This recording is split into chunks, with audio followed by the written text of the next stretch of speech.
महाशिवरात्रि भक्तंकर चलचंचल कोरापुट जिला सेमलेगुड़ा सुआई जौन मंदिर में महाशिवरात्रि पवित्र ଏହି पर्व को नहीं समस्त शिव मंदिर भक्तंकर भिड़ लगी। महाशिवरात्रि दिन रात्रि एपरी केतेक कार्य रही जहां पालन करने द्वारा वर्ष जाक धनर अभाव दूर होता है।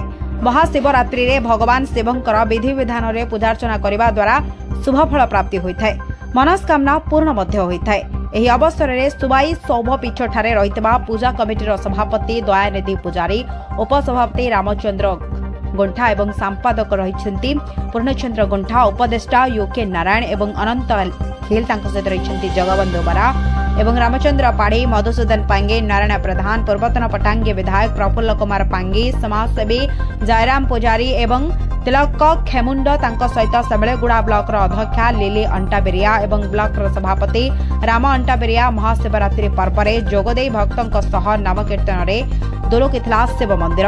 एही दिन पूजार्चना द्वारा प्रभु प्रसन्न होते।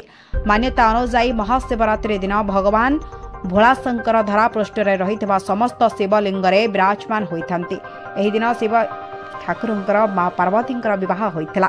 प्रमुख सह बहु स्वेच्छासेवी कार्यक्रम परिचालन में सहयोग करते।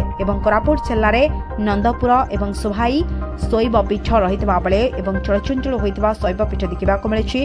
अर्धरात्रि में उठिब महादीप, यार दर्शन पर भक्त व्याकुल जागर कोरापुट गोपी चानी रिपोर्ट, ओडिशा न्यूज 5।